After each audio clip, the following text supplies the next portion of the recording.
Hey everyone, Craig here, Assistant General Counsel at Trust & Will, a probate and estate planning attorney for more than 25 years. Today we're tackling a critical step people often skip: how to fund a trust. Creating a living trust is great, but it only works if your assets are actually titled to the trust. A trust is a legal entity that can own your assets. Funding a trust means moving ownership or beneficiary rights so the trust controls what you intend. I'll walk you through 6 common asset types and how to handle each one. Personal property, no titles or deeds. Think collections, furniture, artwork, jewelry, things with no formal titles. You might use a general assignment or general transfer document that lists these items or categories and states they now are owned by the trustee of your trust. Be specific for high-value items or gifts. Then store the signed document with your trust documents. Bank and financial accounts. For checking, savings, and similar accounts, contact your bank to retitle the account to your trust. In some cases, the account number may stay the same. However, the title to the account changes to the trustee of your trust. Real estate. Homes and land are funded by recording a new deed that transfers ownership to your trust, often a trust transfer deed or quitclaim deed, depending on your county. Check your county recorder for formatting and paperwork requirements and then record the deed. Don't forget any supplemental forms your county or state requires.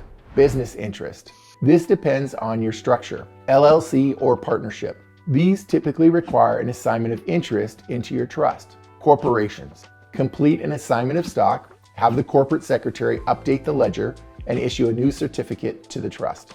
Sole proprietor. No entity to transfer, but you can assign business assets and equipment into the trust like personal property. Life insurance. You usually don't retitle the policy. Instead, use a beneficiary designation. Option A, name individuals directly. Option B, name your trust as a beneficiary if you want the trustee to manage payout, timing, and conditions. If you choose the trust, make sure the trust terms clearly state how proceeds are to be distributed. Retirement accounts like 401ks, IRAs, etc. Avoid transferring ownership to your trust that can trigger tax consequences. Instead, update the beneficiary form. Often, you'll name individuals like a spouse or kids. In some cases, you may name the trust to control distributions, such as for minors or special circumstances. If you're unsure who's listed, contact your plan administrator to review and update your beneficiaries. Pro tips for smooth trust funding. Start with the institution. Every bank, custodian, and county has its own checklist.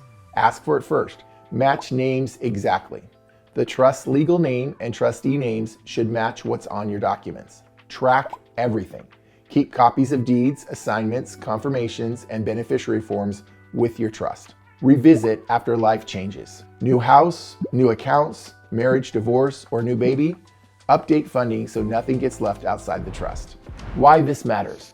If assets aren't funded to the trust, they may end up in probate, slowing things down and potentially defeating your trust's purpose. Funding now ensures your plan works the way you designed it.